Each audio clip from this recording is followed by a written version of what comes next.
We're live? Okay, we're live. Yeah, it's okay. Hello everyone. أهلا وسهلا بيكم في حلقة جديدة من عسل وطحينة. Hello everyone and welcome to a new live episode of عسل وطحينة.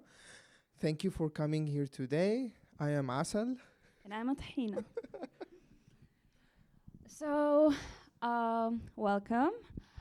One thing about today that is exciting is we're live, but we're also in Pluto. So there's a few of our friends here. So thank you so much for coming. And today's today we're going to be talking about resistance.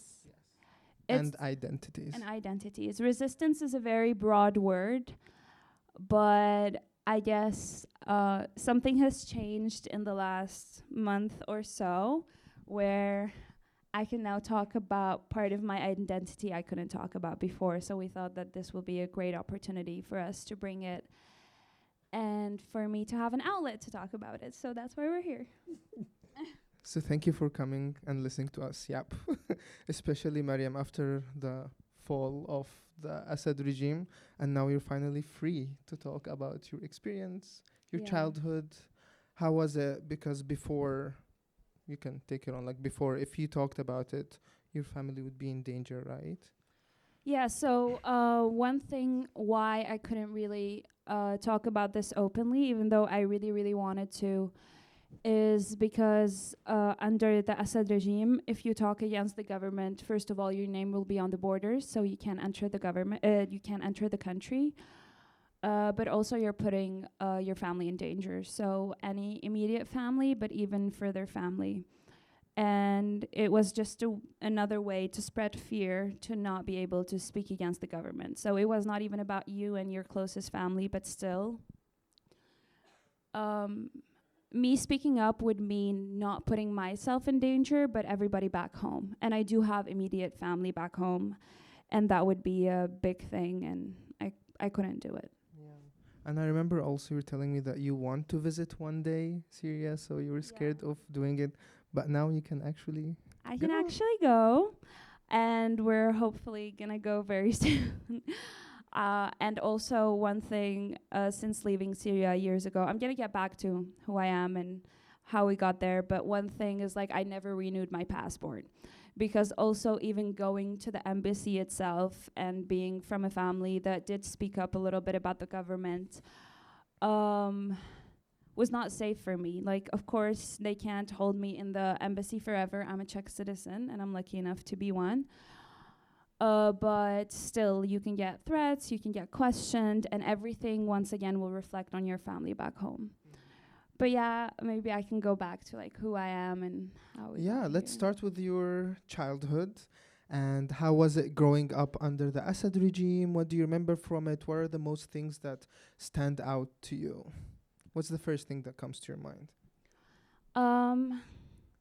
I think thinking about my childhood, I had a lot of happy memories and I had a calm childhood like everyone else. The Assad regime have been in power. So I was born 2000, and that was the year when Hafez al-Assad, the father of Bashar al-Assad, passed. So it was the year that the government was switched from father to son.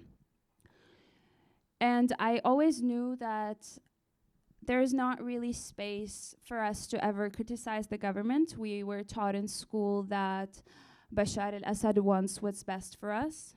It felt like almost this uncle that you have to respect no matter what he does. And we know this in Arabic society, and we're taught that we have to respect our older uncles and aunts no matter what they say, no matter how they treat you. So it felt that way.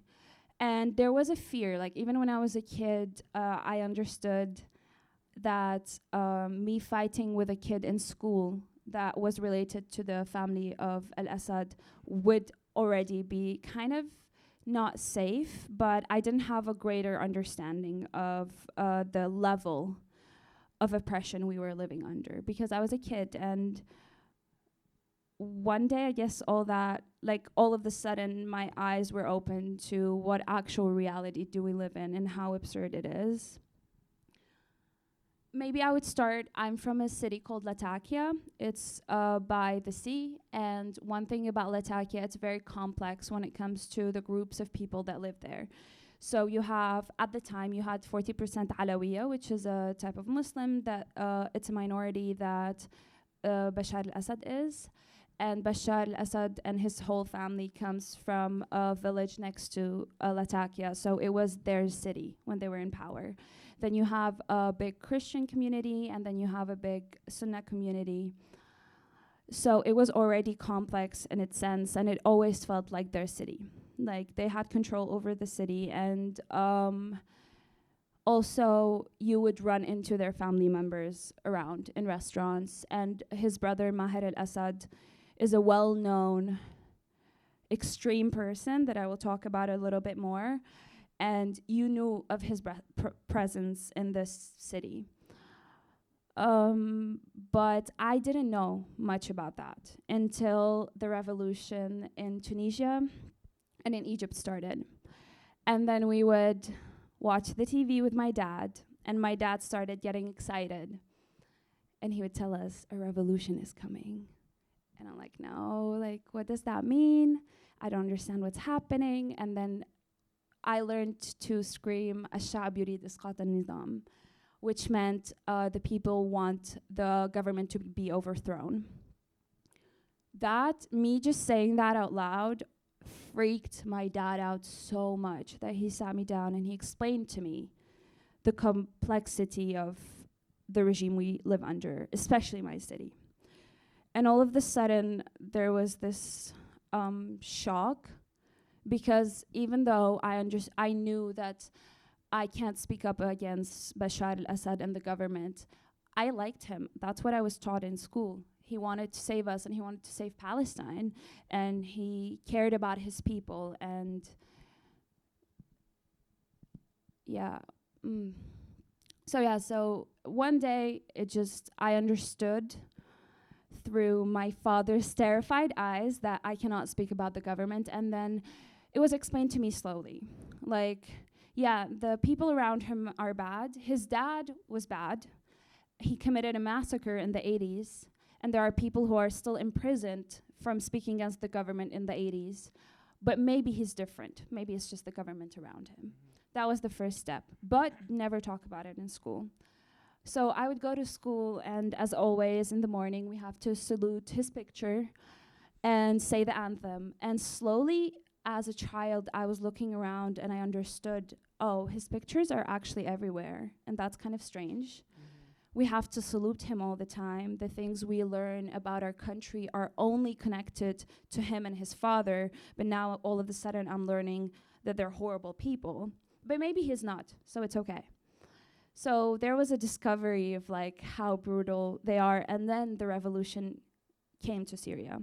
And if you don't mind me asking, how long when you saw it in Tunisia and Egypt, like the start of the Arab Spring, that's when like lots of countries were like doing revolutions, how long was it from seeing on screens until you saw it coming to Syria where you actually live? I think it was 3 months, but as a child it felt like a second.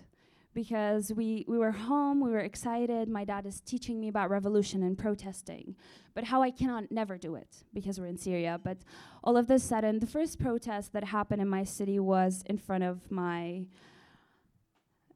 house. They were walking from up the hill down, and my dad gets super excited, and he goes downstairs, and my mom is screaming on the top of her lungs, "Don't go!"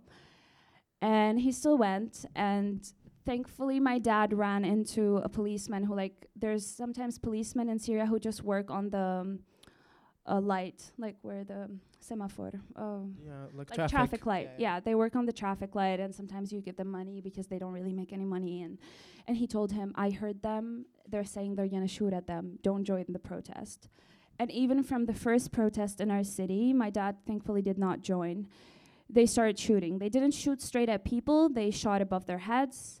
And that was a threat. But going back to how the Syrian revolution started, it started with kids in school in Daraa, and they drew on the wall of the school, "Ija dorak ya doktor," which meant it's your turn, doctor, because Bashar al-Assad is an eye doctor.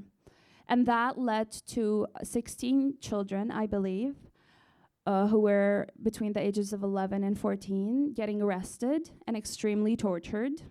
And one of them died under torture, and then they were sent back home. And that lit up a fire in Daraa and in all of Syria, because people understood what happened in the 80s was not just a moment, and it was not just a reaction to a quote-unquote terrorist group. This just happened to children who drew on a wall.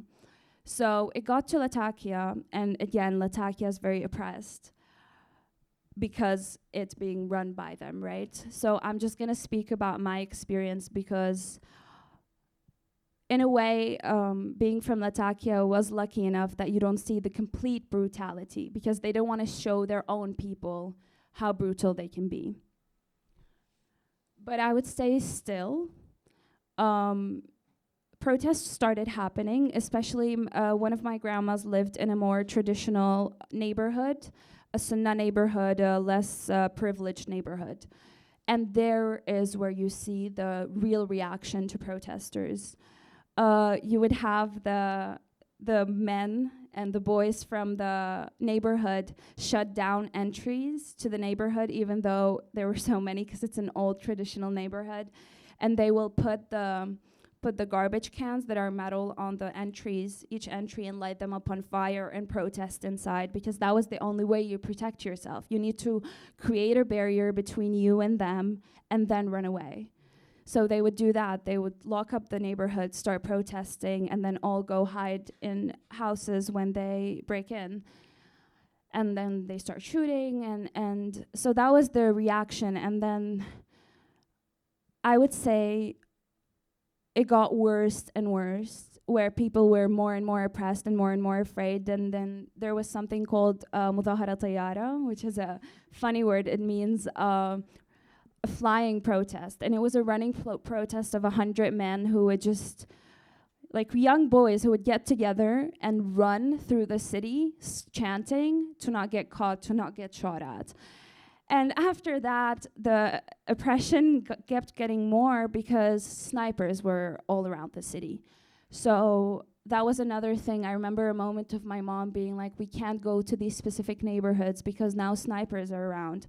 And the goal of snipers at the time, especially in our city, was not to target certain people who are running protests. It was to spread fear. They will shoot at random people at random times of the day. I remember at the time, 2011, a kid from my city was shot. She was 4 on her balcony because she was outside and there was a sniper who was too bored. And that's how it was. It was never predicted, and you couldn't know what's going to happen next. And still, this compared to what was happening in the rest of Syria was nothing. This was the top of the iceberg. It was absolutely nothing compared to what was happening in Homs, Hama, Daraa, later in Aleppo. So that was the start, and then it got too bad and they started pulling too many people into the army. The age I remember at the time, I think, went down to 15 years old. So if you're a 15-year-old boy, you can get pulled into the army. Also, protests would start happening in schools. So it was dangerous for anybody who went to public schools, because if a protest happened in your school and then you leave the school, they can drag you just by being part of that school. Moving forward, I guess. And when did you leave? Or Yeah, so we left for a few months during the summer of 2010, I believe. I'm sorry, my memory of that time is a little blurred up, but like we left for the summer to Czech Republic, then we came back for a few months, and that's when it got really bad. That's when they were shooting every day. That's when they started targeting especially undermined communities. The Latakia, my city, did not get bombarded. It was not part of the war. The only place in Latakia that got bombarded was, and we were still there when it started happening, it was Ramel, which means sand.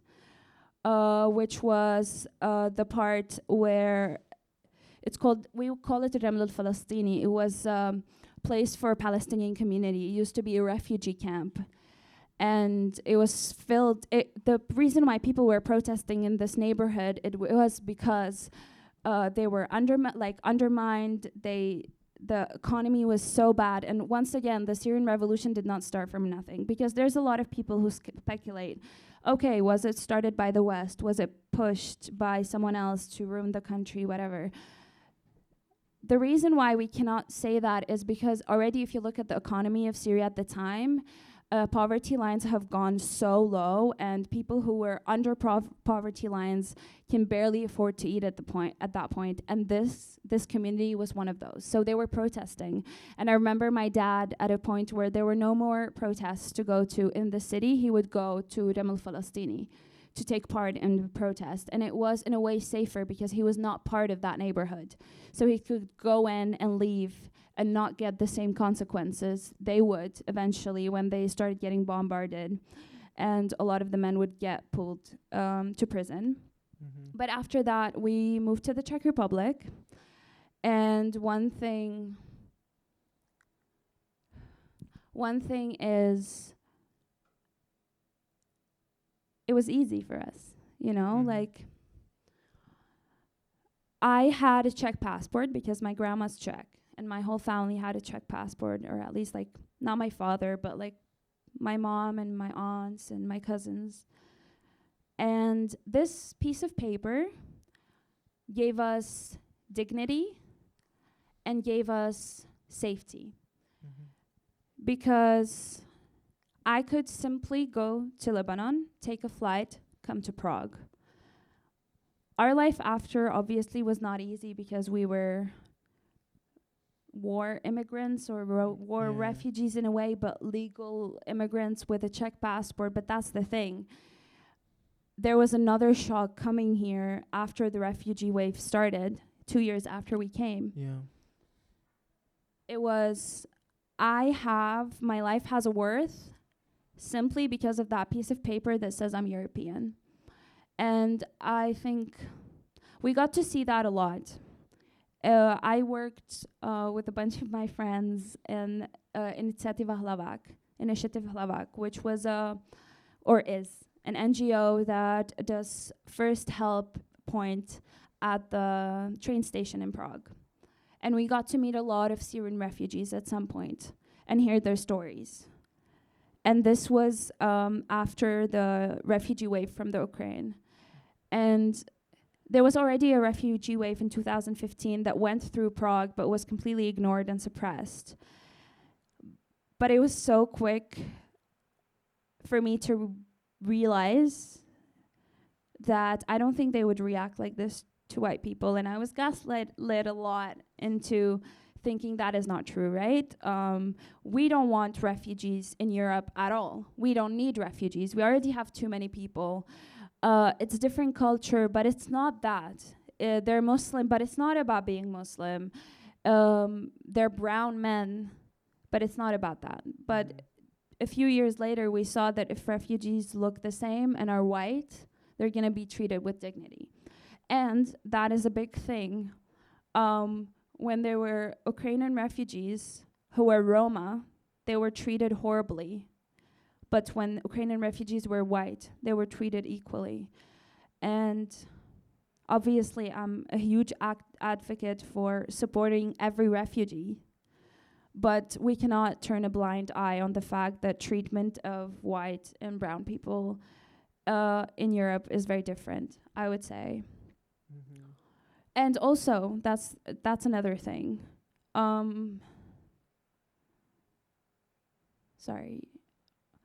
Refugees, already the fact that you want to become a refugee, it comes at such a high cost that you cannot even imagine. I'm not talking about the moral cost and the mental toll it has on you, the physical toll it has on you, and the horrific realities you see from refugees coming to Europe and all the injuries they have and the mental things they've been through, the trauma, not just from Syria itself and the war they've seen, but or also from the way, but it costs so much money. It can cost from 7,000 euros to 20,000 euro for a person to get to Germany. So, and I think that's also another very important story to tell, but it's not mine to tell. There is a movie that I would recommend. There are many movies and many documentaries that you can find on YouTube, but this is a very easy access movie on Netflix. It's called The Swimmers. So, movie called The Swimmers, I think from 2020, I believe. And it's about a story of two girls, sisters, who refuge.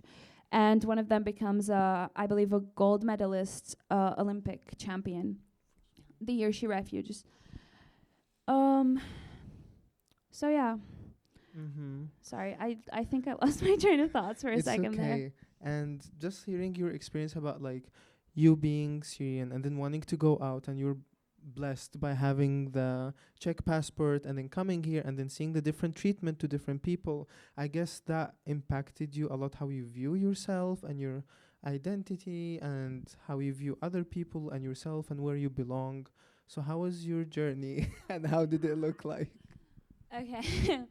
Well, I think like one thing, I'm going to just drink water. Just one second.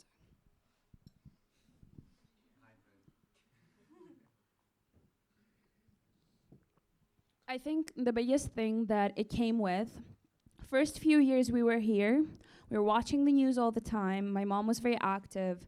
We would go to protests in Prague that were 15, 20, 30 people protesting for Syria that got our names on the border. Like, was it worth it? Yeah, I guess. But the survival guilt, I think it's a huge thing that all Syrians feel.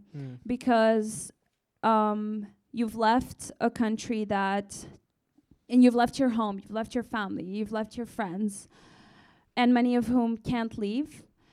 And they are in a horrible situation, and here you are in Europe, you can do whatever you want, there's freedom, quote unquote, we'll get to that, but there's no actual liberation anywhere. But, and you're supposed to live a normal life, right, and be a really productive human being, but at the same time, you have so much trauma, and once again, my trauma is a fraction of the trauma of Syrians who stayed longer, so I cannot even imagine what they were struggling with. So you have trauma, it's difficult because you move to a country without any financial backing and stuff, but also you always feel guilty. And for me, like, I think the biggest thing was feeling like I should do well for myself to support, but at the same time I cannot, because I feel like I should not be here, I should be back home, and I should be experiencing what everybody else experiences. Why am I so lucky? Like, I'm not better than they are, and I don't deserve to get a better life than they do. So why am I here? And not to like make myself into a victim, because that's not what it is. It's just the feelings that come out when you are lucky enough to leave such a horrible situation. It's, you question, why are you here? And why the fuck does the world normalize your suffering so much? Especially coming here, you learn, you understand Islamophobia so much quickly. Like, it's so obvious, and it's everywhere. It's everywhere, and at the time, it was not even hidden, not even a little bit. It was on big billboards. It still is. Yeah, like, I that's the remember thing. first coming here to Prague in front of the Holoshovice train station, and then I see like a big billboard of Okamura, and it's like Ne Islamizace or something like this. No to the Islamization of the Czech Republic. Yeah, no to migration, no to whatever bullshit. And now it's changed to like no migrants, no giving money to Ukrainians. It's the same rhetoric. It's just different people. Rewritten. Yeah, rewritten again and again. So I would say the survival guilt was a thing that I experienced, but also then starting to take part, because I do believe everybody needs to resist, and that's why we're here, right? To talk about, there's so many identities where sometimes being a woman feels like resistance, honestly, in this world. So I understood that that's not the only thing, and I learned that my identity is not just Syrian, it's more complex, and I have so many parts of me that are resisting all at the same time in different ways, and sometimes they're crashing into each other, and sometimes they're not. And but I would say, in a way, I learned that my voice matters, not by somebody giving me space here. I was not given space, and I was not asked. Like even in school, so I remember in high school, they asked me to do a presentation about Syria, and then somebody asked me in a fucking racist way of like, why are refugees coming here? And there was teachers watching me having to explain myself of why should we have the right to refuge. How old were you? 15. Nice. So that builds character, and that gave me a lot of, how do you say, like waqaha. Rudeness. I learned to be rude. I was like, if I want space, I need to take it myself. I need to be loud, and I need to make sure that straight white men, and also white people, listen to me. Like, that's the only way. So I think that's what it brought for me, I would say, yeah. Thank you for sharing all of this. And I also wanted to ask, or like bring the conversation to like your identity, and after you live here for some time, and the different clashings of it, and how you feel like you want to belong back home, but you know, if you go back, you're so out of touch because you've been out for so long. But here you don't fully belong here, because there's this perfect idea of the perfect person who belongs here is like a normal middle class white person. Maybe if migrant, you have to be like a good migrant, speak the language and do all Maybe these things. Be a doctor. Yeah, be a doctor, be an engineer. But I think even now they hate that, like with the new posters about doctors coming here. So I just wanted to ask you, like, how was your journey with the identity of you viewing yourself? And did you find, like, finding that one identity helping you, or no? I think attaching yourself to one identity, in my personal opinion, can be harmful, because we're so much more complex than that, right? Especially taught identities. I was also taught I should be the perfect Syrian woman who someday will get married to a perfect Syrian man and have children and stay at home and do 1, 2, 3. And very quickly I realized that's not what I want. And so it's understanding that I will never please anyone, and nobody will ever know me as well as I know myself. So I think I gave up on having one identity. And I do this thing, for example, I do have a strong Syrian identity, and even though I'm partially Czech, I always say I'm Syrian, and I'm proud of it. I'm very proud to be Syrian. But sometimes if it's too difficult, or if there was too much happening in Syria, I will say I'm just taking a break from being Syrian tonight. I'm gonna watch Netflix, and I'm gonna be a normal in Prague girl who lives in Prague, who doesn't have a lot of problems, and I'm just not gonna be Syrian tonight, and that works. So sometimes I'm not Syrian, and sometimes I am, and I think that's okay. And I don't think we have to stick to one identity, because we're more complex. I cannot say I'm a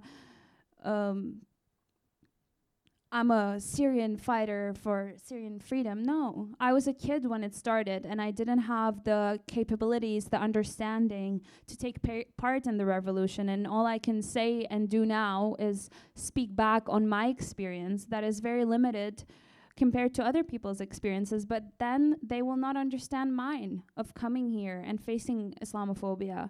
So I think everybody's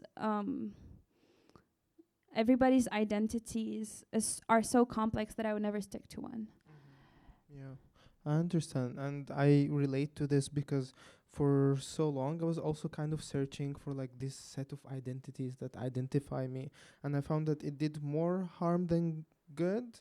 And nowadays there's, okay, it's a bit off topic, but there is, with the broad of like identities, especially for people from our region, it can be used against us to exoticize or be like, oh, people or like people with this certain identity should act a certain way or should behave a certain way. And yeah, just identity politics in general. It it's a double-edged knife. It could be positive, it could be negative. And I also wanted to talk about Islamophobia and how did you experience it? Because, for example, for me, when I was growing up, there was Islamophobia everywhere around me, even the country that I was growing up in, Saudi Arabia. Surprise, surprise. And also, when I went the few months that I visited Egypt, there was Islamophobia around me, but it was not as apparent. It was not as in your face. But when I first came here, it was really shocking. It was like kind of like a cultural shock for me. It's like you're an alien and you walk a lot of so I went to middle school and teachers were really confused by me because I came to Europe and I didn't know how life works here, so I thought that I should wear really short skirts and crop tops to school. And they didn't know what the hell is going on because they were like, does your Arabic, like, I had a teacher come up to me, she's like, does your Arabic dad know how you dress to school? I'm like, yeah, he brought me to school in the morning. What does that mean? And I started being really confused at the start, and then I got it. I was like, okay, yeah, Islamophobia. Because I would get so many random, strange questions of, why aren't you wearing the headscarf? And I'm like, okay, I'll explain how I view a religion to you. Also, why the hell would a teacher ever ask a kid what's their religion? Like, that's already weird enough. Also, questions about even sexuality at a really young age, because there's a understanding in Europe that Muslim women are a certain way and they have to stay a certain way and they behave a certain way. So it was like, like, how could you be so open and exotic? But I think, like, okay, the thing is, for me, Islamophobia is so normalized that at this point that I'm not shocked by anything. And even as a kid, I don't think I was shocked. I thought it was my fault.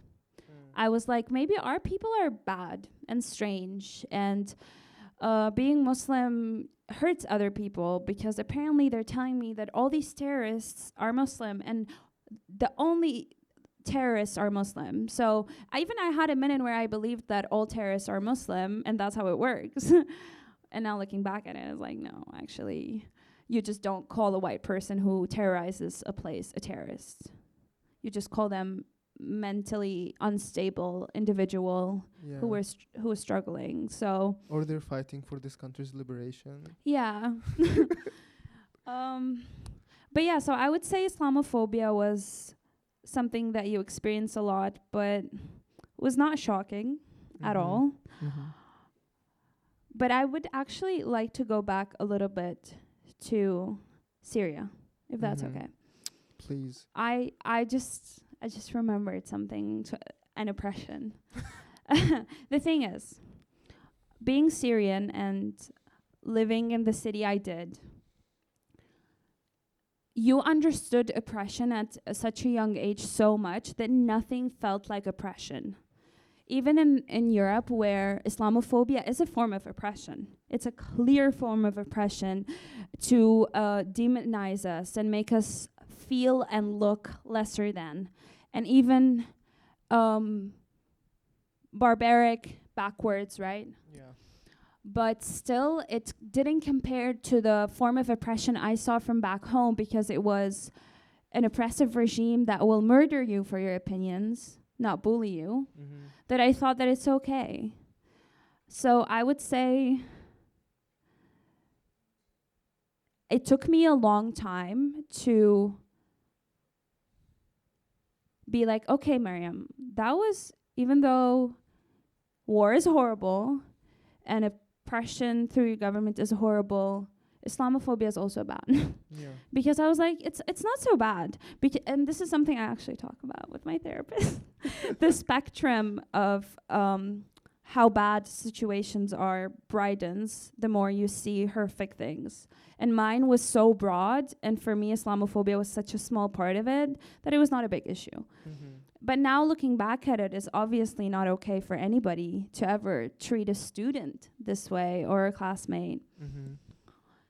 But yeah, and what about you? What would you say for you is an identity that you struggled with or you like left behind?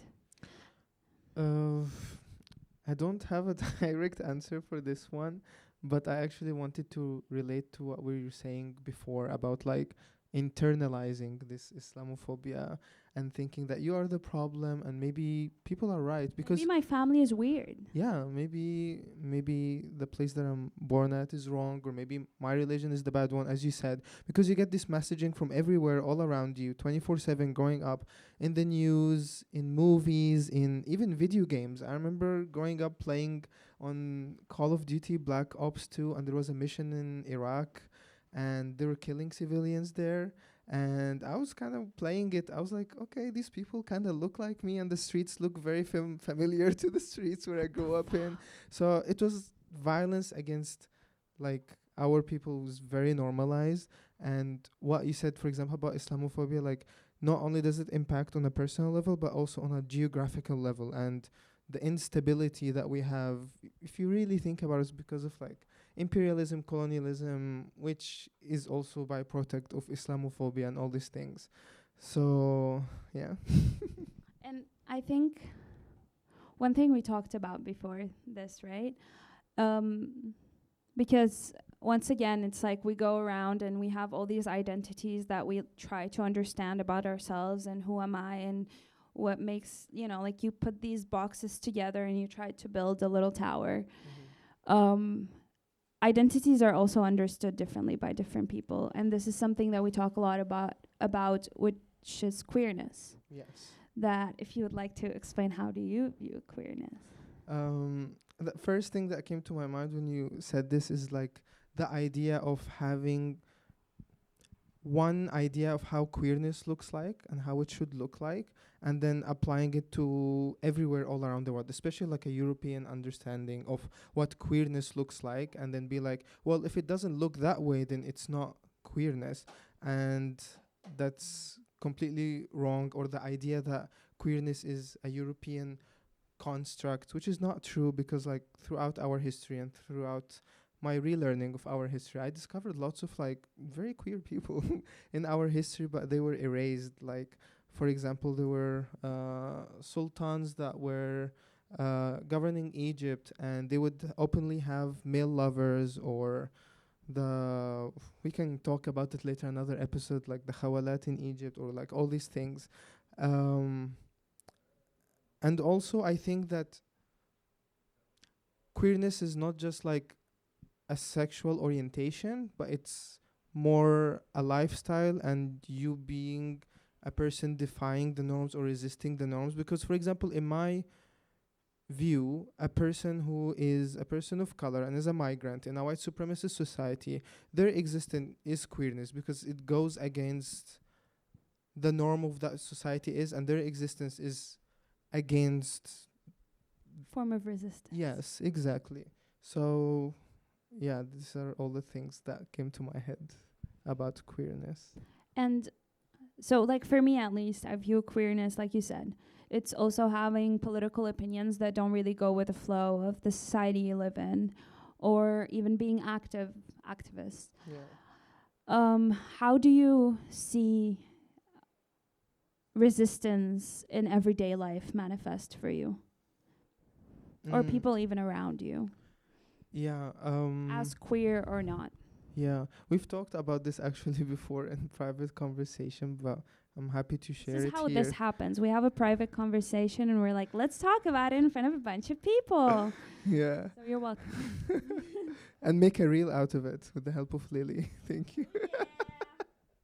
So for me, how I see it in everyday life is, for example, people wearing pins or wearing the kufiya, or it could be in like this big heroic masculine acts of protest, putting something on fire or fighting back, or but also Screaming at police. yes, doing all these cool things. But also it could be in a very different ways, and it doesn't have to be less just because it's different. Like, for example, as I said before, parents in the house, especially like a mother who's taking care of her kids who are migrants, for example, and cooking for them foods from back home and teaching them their mother tongue. This in of itself is a huge act of resistance, just by teaching the kids and being there. So I guess like it's really important for us to like deconstruct what does resistance look like and not make it this only one way big heroic masculine acts, but Also, I love this. It's like it's not one big masculine act, because a mother, an immigrant mother, taking care of her children and staying home with them and cooking for them their traditional food and talking to them in their mother tongue, that is an act of resistance. Especially when we look at Palestinian communities. Yeah. That have been in Europe for years and years because they didn't have another choice. And then you see them resist, and by simply hearing the stories of their grandparents over and over and over again and knowing them to details, that is an act of resistance. Or even something as little, this is something I love to do. If I'm sitting in a metro and there's a man spreading next to me, if you don't know what man spreading is, it's when a man opens his legs like if he has a watermelon on his lap. Fucking annoying. And he's sitting next to you and he's like, man spreading. I'm like, excuse me, this space is for everyone. Like, that's a small act of resistance as a feminist, you know, because why the hell should you take up my space because you think your balls are as big as a watermelon? Like, I'm sorry. So I think, and this is the thing, like, give yourself credit for your small acts of resistance, because that's how you build up to bigger acts.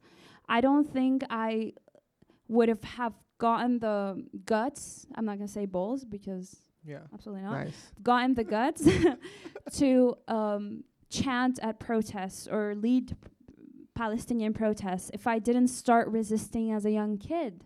Because when we would salute the president, I would not salute him, and I knew I can get in trouble for that, you know? Or when a teacher would tell me a Islamophobic joke, so I threatened a teacher once. I was like, I'm going to go report you. Like these like small little things of that you do every day. Just getting a nasty look for your kufiya is already an act of resistance. Of like, fuck you. I'm going to wear it anyway. So I think that's the thing about resistance. It's not, obviously we have people in history and people I respect so much, like from Syria, Palestine, all around the world, who did heroic acts of resistance. But I think for us to be active members of society, we need to resist every day in a way. It just becomes a part of who you are. And I think that's the thing about us, and like coming from our region, it's not a choice. And I don't think it's a choice for everyone. Like, if you're queer, if you're a feminist, if you're a woman, you have to resist in a way. But if you don't have to resist 10 different powers, you can choose to help be an ally for people who have to resist such greater oppression than you do. And I think that is something I really admire with people around us. And I think it also like a reminder for you every day, you know, if you bring up these conversations, if you try to remind yourself and the people around you about the systems of oppression that you're fighting against, whether it's patriarchy, capitalism, or whatever form of oppression it might be, it forms as like a reminder every day that this exists, and I'm actively every day trying to fight against it with whatever means I have possible until I have greater means to do greater acts of resistance, or however way, shape, or form that could be. Okay, and so I don't know, a few people might know us that we take parts in protests in Prague, pro-Pali protest. How was that for you, to take part in something that was more than the everyday resistance? Actually, for me, it was the first time ever protesting was here, because you can't really protest in Saudi Arabia. Growing up, and it like in the beginning it felt nice, it felt beautiful, and much of the projects and the community that's built, despite of the very unfortunate events that are happening, it's because of all of us that met in these like protests. This is how we met as well. Yeah, and that's how I met lots of people in the beautiful community that's around us. It's through gathering, raising our voices, and talking about it. And but it's been going on for more than a year and a half, and now for me at least, I realized that protesting, at least like now, like, I do it for myself, and I do it to remind other people in the streets what's going on.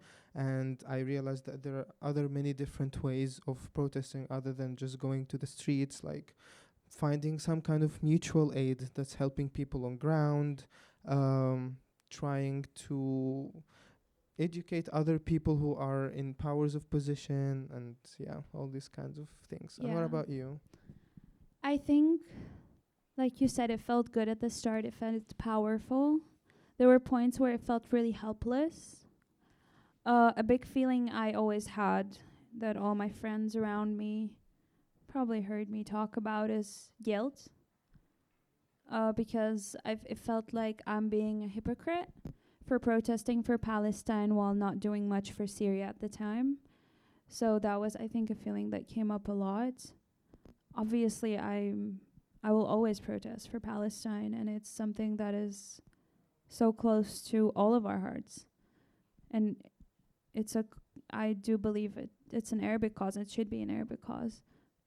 But I felt guilty for chanting so loudly for Palestine while not doing much for my country. But at the same time, it came because the oppressive regime in Syria was so good that it will make you terrified of doing something outside the country. It's like you were in prison everywhere.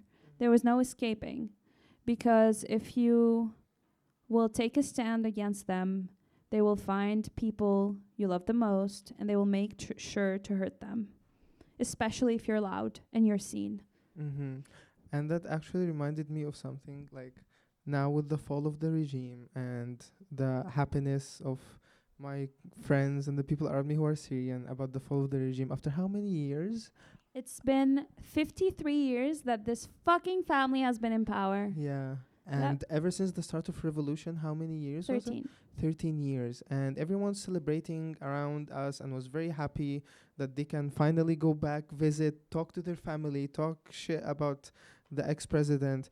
And I remember seeing online like people shaming Syrians for celebrating the fall of the regime and saying that what are you celebrating for? Like, you know, that Turkey, United States, Israel wants to take the country, and Bashar al-Assad was the only one, you know, holding it back, and the resistance, supporting the resistance, and all these claims. So how we've talked about it. How did you feel about it, and what's your response for it? Because I think it's like very stupid.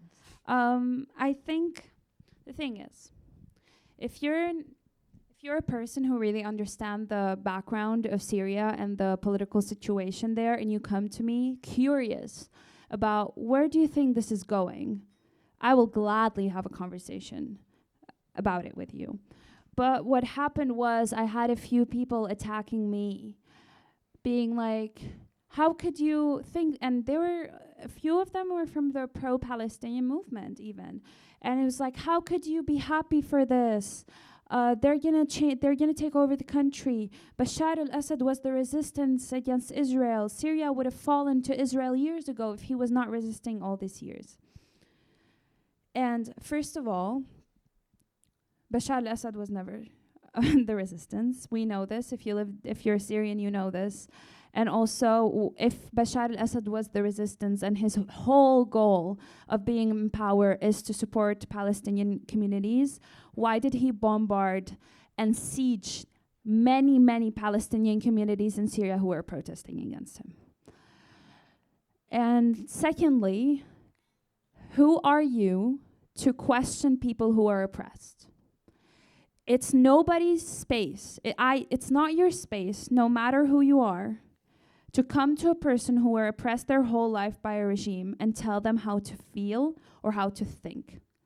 And especially if you're a European or American person, in a way, and I don't think it comes from a dark heart or being a bad person, but if you catch yourself explaining a situation to somebody from a country you've never been to, telling them how they should feel, how the future of their country will look like, that is white supremacy working at its best in your subconsciousness. Because you think you will know my country better than I do. You think you know my struggle better than I do. You think you understand the complexity of our society better than we do. And again, whatever happens after that, it's not going to affect you for a second. It's going to affect my family. It's going to affect me. It's going to affect my friends. It's going to affect my hometown. You will not have an effect. So don't talk to me like this is part of your identity or your life. Because one thing about identity, you can claim many identities, but being an oppressed person is not one of them. You cannot pretend like that you understand political oppression if you haven't actually experienced it. You might understand oppression as a woman, as a gay person, as a person of color, as a disabled person. There are so many forms of oppression, but don't talk to people who are oppressed by governments.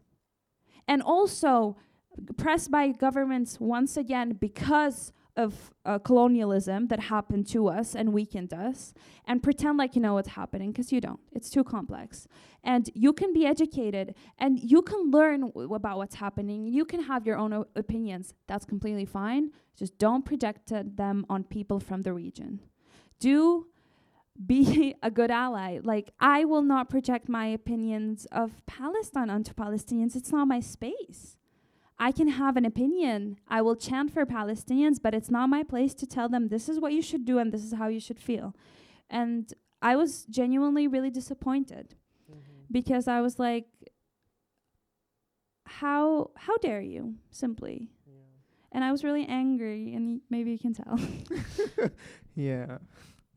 And I remember how angry you were, and you said that, like, you can have opinions, but don't DM me and shame me for celebrating for the fall of my regime. And also I wanted to point out, like, the dehumanization of it, of knowing that, that these people know better about your country than you. And it's, again, the same, like, as you said, white supremacist trope, that they speak for other people and they know the other people's situation more than the people themselves know their own situation. It's like we're stupid and they know what's exactly. best. Like, of course, you know, it's a power grab. Of course, you know all these things, but you're a human being. You're allowed to celebrate. Like, there are people who don't, like, at that time when they were shaming people to celebrate, they don't even know if the relatives who they thought were dead are gonna come back alive from Sednaya or no. Like, it's completely insane trying, like, being a person who you claim, like, you call yourself anti-imperialist, but apply imperialist frameworks when coming to other things, like, again, speaking for people that they don't want you to speak for them, or thinking for them, or no, or like shaming people for being just a human being and feeling all these emotions that has been happening. And Yeah, I think that's a great thing. Is we are all learning, right? And I have moments where I look back and I'm like, whoa, that was not the most open-minded thing I could say. Like, that was kind of fucked up. So I think it's just about check yourself and try to really go deep down into why do I think the things I think, and why do I think I have the right to say the things I'm saying. Because one thing is to think them, the other thing is to project them onto other people. Especially because we have to end soon, I would just go back to the thing. I'm very glad my country's freed. woo!